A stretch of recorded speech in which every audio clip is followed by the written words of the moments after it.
नमस्कार, मी नवल शिंदे.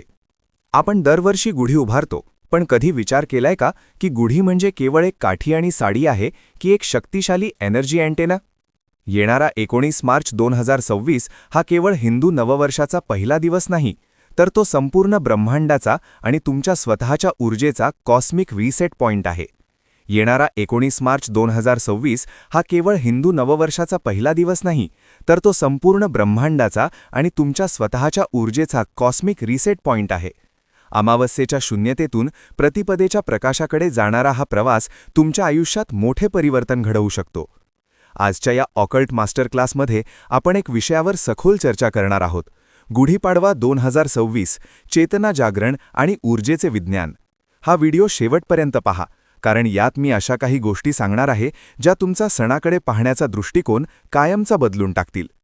या एपिसोडमध्ये आपण जाणून घेणार आहोत सकाळी 6:55 गुढी उभारण्याचे वैज्ञानिक महत्त्व काय, पराभव संवत्सर नावात भीती आहे की प्रगतीचे रहस्य, तुमच्या घराची वास्तू आणि तुमची ऑरा या दिवशी कशी रिसेट करायची. आपण सर्वांनी तो एक विशिष्ट अनुभव कधी ना कधी घेतलाच असेल, जेव्हा आपला मोबाईल अचानक हँग होतो. हो, अगदीच. स्क्रीन पूर्ण फ्रीज होते. बरोबर ना? खूप सारे ॲप्स उघडे असतात, मेमरी पूर्ण भरलेली असते, स्क्रीन पूर्णपणे काळीभोर होते आणि कोणतंही बटन काम करत नाही. अशा वेळी आपण काय करतो? आपण साहजिकच थोडं चिडतो, पण शेवटी तो फोन रिस्टार्ट करतो. अगदीच तेच. आपण तो रिस्टार्ट करतो, एक क्षणभर स्क्रीन पूर्ण काळी होते आणि मग एका नव्या ऊर्जेनं, नव्या वेगाने फोन पुन्हा सुरू होतो. आणि ती जी एक सेकंदाची ब्लॅक स्क्रीन असते ना, ती शून्यता खरं तर खूप महत्त्वाची असते. आपण त्या काळ्या स्क्रीनकडे बघत असतो आणि तीच ती वेळ असते जेव्हा सिस्टममधली सर्व गुंतागुंत सुटत असते. अच्छा, म्हणजे जुन्या फाईल्स बंद होत असतात. नक्कीच. जुन्या फाईल्स बंद होतात आणि एका नव्या कार्यप्रणालीची सुरुवात होत असते. आणि आजच्या या आपल्या सखोल चर्चेत आपण एका अशाच अत्यंत महत्त्वाच्या रिस्टार्टबद्दल बोलणार आहोत. आज 17 मार्च 2026 आहे. अवघ्या 2 दिवसांवर आपला गुढीपाडवा आला आहे. साधारणपणे आपण या दिवसाकडे केवळ एक मराठी नवीन वर्ष किंवा कॅलेंडर बदलण्याचा दिवस म्हणून पाहतो. बरोबर. दारात गुढी उभारणे आणि श्रीखंड पुरीवर ताव मारणे एवढंच आपल्याला बहुधा माहीत असतं. हो ना, पण आज आपण उपलब्ध माहिती आणि अभ्यासक नवल शिंदे यांच्या संशोधनावर आधारित नोंदींचा जो वेध घेणार आहोत ना, तो खरोखरच या सणाकडे बघण्याचा दृष्टिकोन पूर्णपणे बदलून टाकेल. अगदीच. आजची आपली मिशन अशी आहे की गुढीपाडवा हा केवळ एक सांस्कृतिक सण नाहीये, तर तो मानवी चेतनेचा, निसर्गाचा आणि ब्रह्मांडीय ऊर्जेचा एक प्रचंड मोठा, ज्याला आपण म्हणूया कॉस्मिक एनर्जी रिसेट आहे. हा पुनरुज्जीवनाचा क्षण कसा आहे, हे सगळं कसं घडतं, हे आपण आज उलगडून बघणार आहोत. यातली सर्वात रंजक गोष्ट मला वाटते ती म्हणजे आपण जी निसर्गाची जुनी ऊर्जा वर्षभर अनुभवत असतो, ती या विशिष्ट काळात पूर्णपणे संपते. अच्छा. आणि एका नव्या ऊर्जेचा आपल्या सभोवतालच्या वातावरणात प्रवेश होतो. म्हणजे खरंच एक सिस्टम रिस्टार्ट. अगदी तसंच. आपल्या दैनंदिन आयुष्यातील धावपळ, ताणतणाव आणि मानसिक थकवा या सगळ्याला मागे टाकून निसर्ग आपल्याला स्वतःला आतून अद्ययावत करण्याची किंवा अपडेट करण्याची एक नैसर्गिक संधी देतो. बापरे, हे खूपच भारी आहे. हा केवळ सण नाही, तर निसर्गाच्या घड्याळानुसार चालणारी एक अत्यंत सूक्ष्म ऊर्जा प्रणाली आहे. होय. मला हे नैसर्गिक पुनरुज्जीवनाचं प्रकरण खूपच रंजक वाटते. पण हे विज्ञानाच्या आणि मानसशास्त्राच्या अंगाने समजून घेण्याआधी आपण एका अगदी व्यावहारिक गोंधळाबद्दल बोलूया. बरं, कोणता गोंधळ? दरवर्षीप्रमाणे यंदाही तारखेबद्दल थोडा गोंधळ आहेच. आपण नवीन वर्ष साजरे करणार आहोत, पण हे वर्ष नक्की कधी आणि का सुरू होत आहे? हां, तो 18 की 19 तारखेचा गोंधळ. हो. काही लोकांचं म्हणणं आहे की 18 मार्चला पाडवा आहे, तर काही म्हणतायत 19 मार्च. जसं आपला मोबाईल हँग झाल्यावर आपण योग्य बटन दाबून तो रिस्टार्ट करतो, तशीच ही योग्य वेळ कोणती आहे, खगोलशास्त्र याबद्दल नक्की काय सांगतं?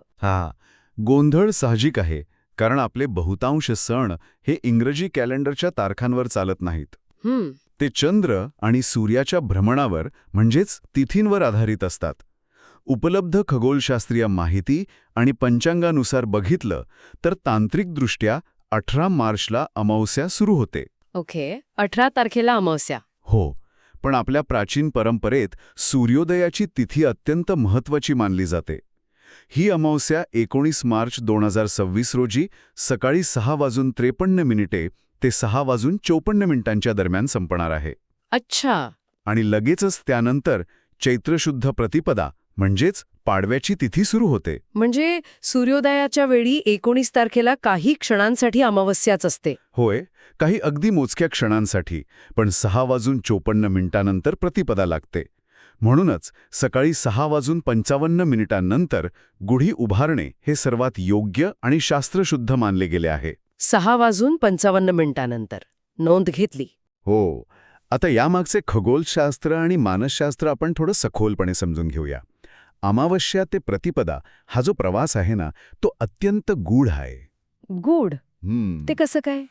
विचार करा, अमावस्या म्हणजे काय? पूर्ण अंधार, चंद्र आकाशात नसतो, ऊर्जा अगदी शून्यतेच्या जवळ पोचलेली असते. काळूक.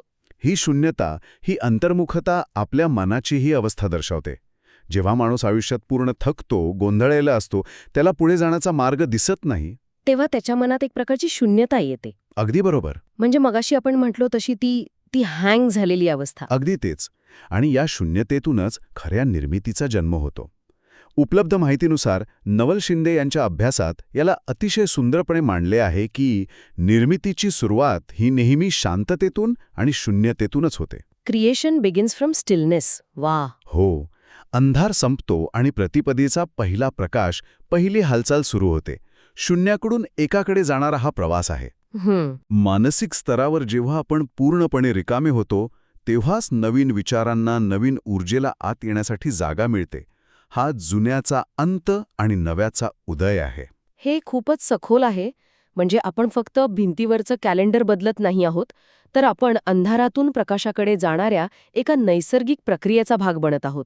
नक्कीच. पण मग जर मानसिक स्तरावर आपल्या आत हा बदल होत आहे, तर नक्कीच आपल्या आजूबाजूच्या वातावरणातही काहीतरी घडत असणार. हो, निसर्गातही बदल होत असतो. आणि इथेच मला तो प्रश्न पडतो की आपण जी घरासमोर गुढी उभारतो, तिचा या निसर्गातील बदलाशी आणि आपल्या मानसिक बदलाशी काय संबंध आहे? हा संबंध समजून घेण्यासाठी आपल्याला वसंत ऋतूचा विचार करावा लागेल. वसंत ऋतू. हो, निसर्गातील हा सर्वात मोठा बदलाचा काळ असतो. झाडे आपली जुनी पाने गाळतात आणि त्यांना नवी पालवी फुटते. बरोबर. वातावरणात एक प्रकारचा हलकेपणा येतो. थंडीची जडता संपून उष्णतेकडे आणि नवचैतन्याकडे निसर्ग वाटचाल करू लागतो. इथे सूत्र अगदी सोपे आहे. निसर्गाचं चक्र जेव्हा नव्याने सुरू होते, तेव्हा मानवी शरीराचे आणि चेतनेचे चक्रही नव्याने सुरू होते. कारण आपण निसर्गाचाच एक भाग आहोत. अगदी बरोबर. निसर्ग जेव्हा स्वतःला बदलतो, तेव्हा नकळतपणे आपल्याही शरीरात आणि चेतनेत बदल घडत असतात. आणि पुराणानुसार याच चैत्रशुद्ध प्रतिपदेला ब्रह्मदेवाने सृष्टी निर्माण केली. अच्छा. याच दिवशी प्रभू रामचंद्रांनी विजय मिळवून अयोध्येत प्रवेश केला होता आणि याच दिवशी शालिवाहन शकाचा प्रारंभ झाला. म्हणजे निर्मिती, विजय आणि नवी सुरुवात या तिन्ही गोष्टी एकाच दिवसात? होय. हे सर्व संदर्भ एकच गोष्ट सांगतात की हा काळ पुनरुज्जीवनाचा आहे. जुने संपून नवे सुरू करण्याचा हा सर्वोच्च बिंदू आहे. इथेच खरा रंजक भाग सुरू होतो असं मला वाटतं. मला इथे एक उपमा द्यावीशी वाटते. नक्की सांगा. आपण सणाच्या दिवशी जी गुढी उभारतो, ती फक्त एक काठी, एखादी रेशमी साडी आणि वर ठेवलेला तांब्या एवढंच नक्कीच नाहीये. मला तर ही गुढी एका प्रकारच्या वायफाय राउटरसारखी वाटते. वायफाय राउटर हे जरा वेगळं आहे. हो ना? किंवा एखाद्या अँटेनासारखी. आपण जसं घरात इंटरनेट पकडण्यासाठी अँटेना किंवा राउटर लावतो, तशीच ही गुढी या नवीन ब्रह्मांडीय ऊर्जेला किंवा कॉस्मिक एनर्जीला रिसीव्ह करण्यासाठी उभारली जाते का? तसं पाहिलं तर हो, तुमची उपमा अगदी योग्य आहे.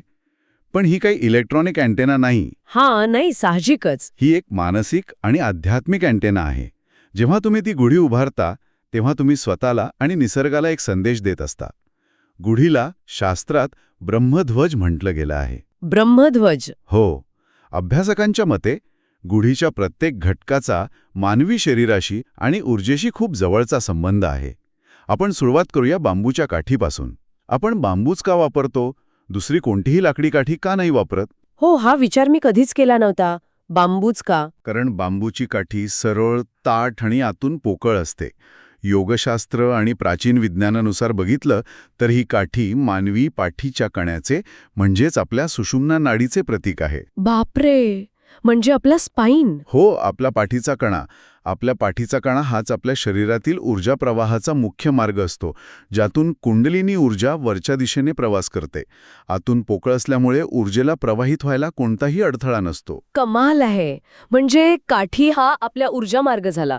मग ती नवीन साडी किंवा जे वस्त्र आपण लावतो ते कशाचे प्रतीक आहे? ते वस्त्र म्हणजे आपले ऊर्जावलय, ज्याला आपण ऑरा म्हणतो. ऑरा? हो, आपण जसे वस्त्र परिधान करतो तसे आपल्या शरीराभोवती ऊर्जेचे एक अदृश्य वलय असते. नवीन वस्त्र हे त्या वलयाच्या शुद्धीकरणाचे आणि विस्ताराचे प्रतीक आहे. अच्छा. त्यानंतर सर्वांत वर ठेवलेला कलश.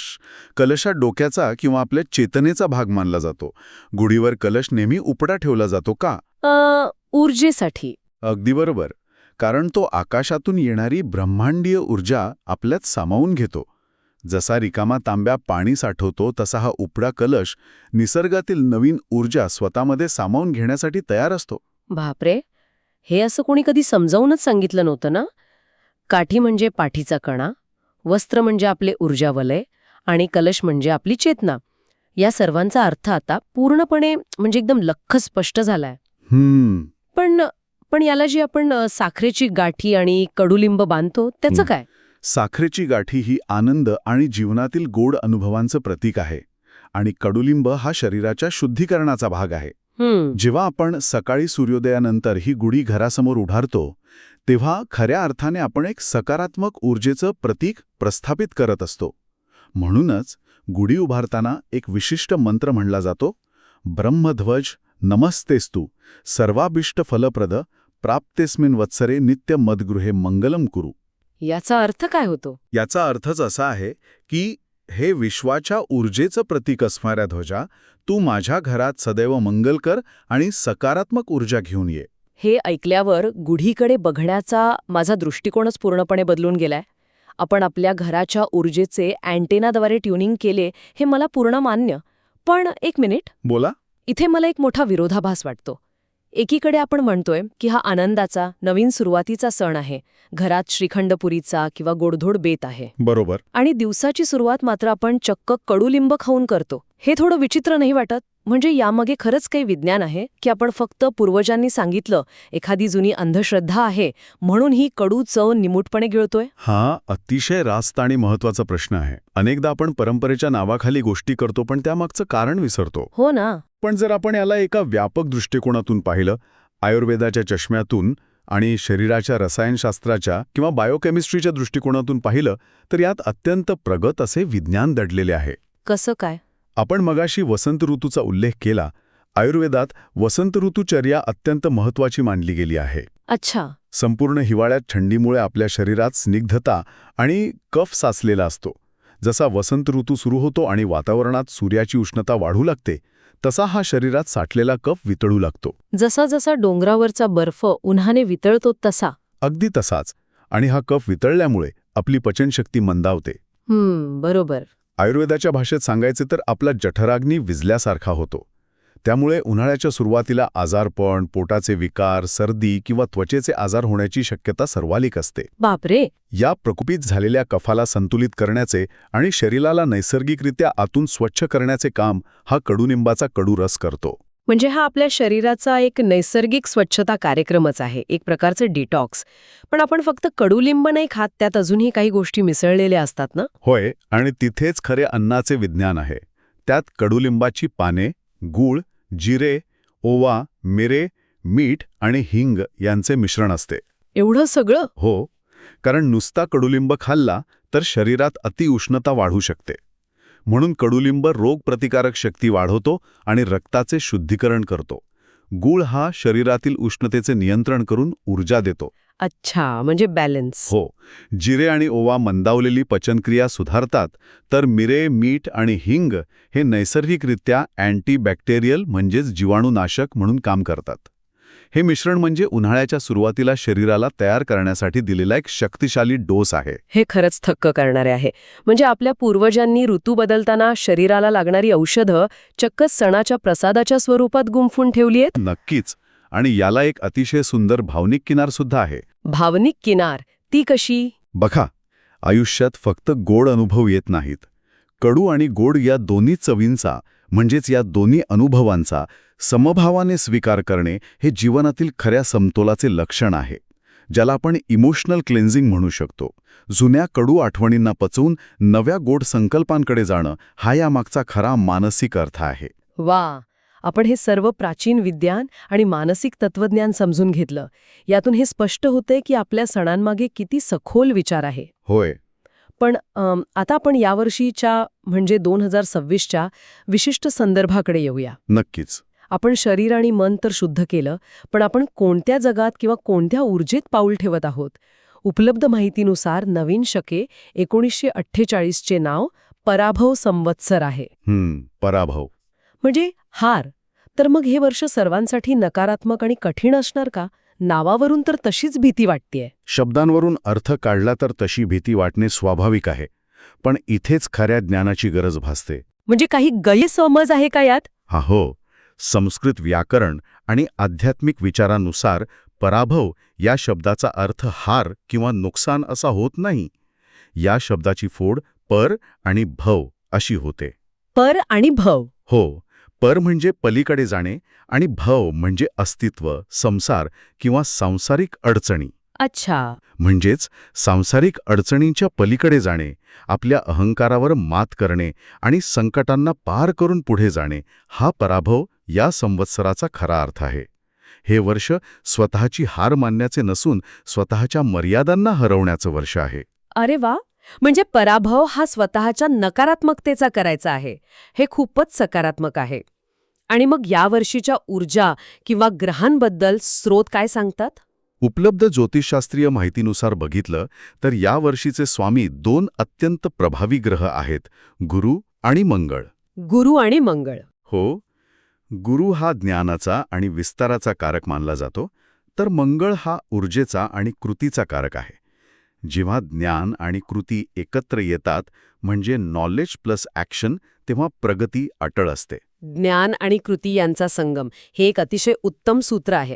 पण मग याचा सर्वसाधारण प्रभाव काय असेल? आता इथे एक गोष्ट स्पष्ट करूया. आपण ही माहिती कोणत्याही अंधश्रद्धेने किंवा ठाम दाव्याने न मांडता केवळ उपलब्ध स्रोतांमधील एक भाग म्हणून तटस्थपणे पाहत आहोत. हो, अगदी बरोबर. आपण फक्त माहिती देतोय. तर या माहितीनुसार असे दिसते की काही विशिष्ट राशींसाठी हे वर्ष वेगवेगळे परिणाम देईल. मिथुन, तूळ, धनु आणि मकर राशींसाठी हा काळ प्रगतीचा आणि नवीन संधींचा मानला गेला आहे. अच्छा. तर दुसरीकडे मेष, वृश्चिक आणि मीन राशीच्या व्यक्तींसाठी हा काळ थोडा सावधगिरी बाळगण्याचा आणि संयम ठेवण्याचा इशारा देणार आहे. पुन्हा एकदा सांगतो, ही केवळ एका विश्लेषणाची नोंद आहे. आपण यावर कोणताही दावा करत नाही आहोत. आपण फक्त माहिती पुढे ठेवत आहोत. हे स्पष्ट केल्याबद्दल धन्यवाद. आपण सर्व बाजूंची माहिती पूर्णपणे तटस्थपणे प्रेक्षकांसमोर ठेवत आहोत. आणि 2026मध्ये फक्त गुढीपाडवाच नाही, तर इतरही काही मोठ्या घटना घडत आहेत असे या माहितीत नमूद केलंय ना? होय. 2026 हे आध्यात्मिक आणि खगोलीयदृष्ट्या अत्यंत गजबजलेलं वर्ष आहे. याच वर्षात 17 मे ते 15 जून दरम्यान ज्येष्ठ अधिक मास येत आहे. तसेच अत्यंत शुभ मानले जाणारे 5 गुरुपुष्यामृत योग या वर्षात जुळून येत आहेत. आणि या सर्वावर कळस म्हणजे 31 ऑक्टोबर 2026 रोजी नाशिक येथे भव्य सिंहस्थ कुंभमेळा सुरू होत आहे. बापरे, म्हणजे खरंच खूप काही घडतंय. हो. हे सर्व संकेत सांगतात की हे वर्ष आध्यात्मिक प्रगतीचे आणि चेतनेच्या विकासाचे वर्ष किंवा स्पिरिच्युअल ॲक्सेलरेशन इयर असणार आहे. पाडव्यापासून नवरात्रीही सुरू होतेच, ज्याला आपण चैत्र नवरात्र म्हणतो. हो, चैत्र नवरात्र. हे 9 दिवस म्हणजे आपल्या शरीरातील आणि मनातील 9 ऊर्जा स्तरांना जागृत करण्याचा काळ असतो. 2026 हे वर्ष खरोखरच एका प्रचंड ऊर्जेने भरलेलं आहे. पण आता आपण या चर्चेच्या शेवटाकडे येत असताना मला एक सर्वात महत्त्वाचा प्रश्न विचारायचा आहे. नक्की विचारा. आपण हे सर्व अत्यंत उत्तम प्रकारे समजून घेतलं.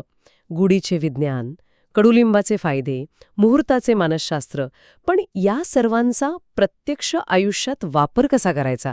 म्हणजे ॲक्शनेबल टेकअवेज काय आहेत? उद्या पाडवा आहे, तर या सखोल चर्चेतून मिळालेल्या माहितीच्या आधारे आपण नेमकी काय कृती करावी? अतिशय महत्त्वाचा मुद्दा आहे. कारण ज्ञान जेव्हा कृतीत उतरते तेव्हाच त्याचं फळ मिळते. सर्वात पहिली कृती, वास्तूनुसार आपले घर आणि आसपासचा परिसर पूर्णपणे स्वच्छ करणे. Space clean is equal to mind clean. अगदी बरोबर. वास्तूची शुद्धी हीच मनाची शुद्धी आहे, हे सूत्र लक्षात ठेवा. घर स्वच्छ झाले की तिथे नवीन ऊर्जेला यायला जागा मिळते. दारात रांगोळी, प्रकाश आणि धूप यामुळे एक शांत वातावरण तयार होते. आणि दुसरी कृती? दुसरी कृती, आपण चर्चा केल्याप्रमाणे सकाळी 6:55 सूर्योदयाच्या वेळी नवीन ऊर्जेचं स्वागत करत गुढी उभारणे आणि तो कडुलिंबाचा औषधी प्रसाद ग्रहण करणे. हे झालं शारीरिक आणि वास्तूच्या पातळीवर. आणि मानसिक पातळीवर आपल्याला काही करता येईल का? नक्कीच. याला आपण आपली इनर रिच्युअल किंवा अंतर्गत शुद्धीची प्रक्रिया म्हणूया. इनर रिच्युअल, छान शब्द आहे. गुढी उभारल्यानंतर फक्त 5 मिनिटे एकांतात शांत बसा. मौन पाळून फक्त स्वतःच्या श्वासाचं निरीक्षण करा. आणि त्यानंतर या नवीन वर्षासाठी 3 नवीन संकल्प एका कागदावर लिहा. म्हणजे गोल सेटिंगसारखं? हो, पण हे संकल्प भौतिक गोष्टी मिळवण्याचे नसून मानसिक बदलाचे असावेत. उदाहरणार्थ, मी माझी जुनी भीती सोडून देत आहे, किंवा मी यावर्षी प्रत्येक क्षण अधिक सजगतेने जगणार आहे, किंवा मी माझी ऊर्जा संतुलित ठेवणार आहे. जुन्या नकारात्मक गोष्टींना पूर्णविराम देऊन नव्याने सुरुवात करण्याची हीच ती योग्य वेळ आहे. म्हणजे बाहेर घराची स्वच्छता आणि आत मनाची स्वच्छता, ही खरोखरच एक ब्रह्मांडीय आणि मानसिक पुनरुज्जीवनाची प्रक्रिया आहे. आपण अगदी सुरुवातीला जो मोबाईल रिस्टार्ट करण्याचा दाखला दिला होता ना, तो आता पूर्णपणे म्हणजे एकदम 100% अर्थपूर्ण वाटतोय. बरोबर. तो रिस्टार्ट जसा मोबाईलला पुन्हा नवीन जीवन देतो, तसाच हा गुढीपाडवा आपल्या शरीराला, मनाला आणि चेतनेला पुन्हा नव्याने ट्यून करण्याची संधी देतो. जाता जाता या संपूर्ण चर्चेवर आधारित एक असा विचार माझ्या मनात येतोय, जो आजच्या आपल्या या धावपळीच्या जगासाठी खूप महत्वाचा ठरू शकतो. कोणता विचार? आजच्या या आधुनिक, डिजिटल आणि कृत्रिम प्रकाशाने भरलेल्या जगात आपण निसर्गाच्या कॅलेंडरपासून खूप दूर गेलो आहोत.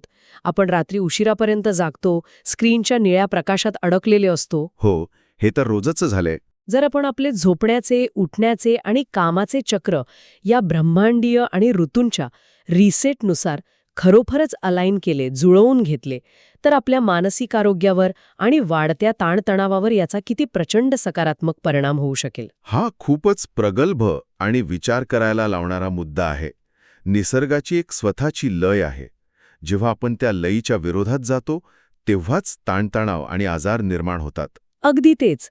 म्हणूनच हा गुढीपाडवा फक्त एक दिवसाचा, गोडधोड खाण्याचा किंवा नवीन कपडे घालण्याचा सण न मानता, निसर्गाच्या घड्याळाशी आपले जैविक घड्याळ किंवा बायोलॉजिकल क्लॉक पुन्हा एकदा जोडण्याची, आपला तो हँग झालेला मानसिक मोबाईल खऱ्या अर्थाने रिस्टार्ट करण्याची संधी म्हणून पाहता येईल का? नक्कीच पाहता येईल. हा एक अत्यंत सुंदर दृष्टिकोन आहे. या एका विचारावर मनन करण्यासाठी तुम्हाला सोडून आज आपण इथेच थांबूया. अंधारातून प्रकाशाकडे जाणाऱ्या या प्रवासाचा आपण सर्वजण सजगतेने भाग होऊया आणि या नव्या ऊर्जेचा खऱ्या अर्थाने स्वीकार करूया. मित्रांनो, गुढीपाडवा हा केवळ परंपरेचा भाग नाही, तर तो जीवनाचा नव्याने प्रारंभ करण्याची संधी आहे. जर तुम्हाला ही माहिती आणि त्यामागचे ऑकल्ट शास्त्र आवडले असेल, तर आपल्या नवल शिंदे ओम श्रीम ऑरा अँड ॲस्ट्रो वास्तू या चॅनलला आत्ताच सबस्क्राईब म्हणजे चिन्हांकित करा. हा व्हिडिओ तुमच्या मित्रपरिवारासोबत शेअर करा, जेणेकरून ही सकारात्मक ऊर्जा सर्वांपर्यंत पोहोचेल. आणि हो, तुम्ही 2026 मध्ये स्वतःसाठी कोणता सकारात्मक संकल्प केला आहे हे खाली कमेंटमध्ये नक्की सांगा. लक्षात ठेवा, reset your mind, align your energy and begin consciously. मी नवल शिंदे. भेटूया पुढच्या भागात. शुभ नववर्ष.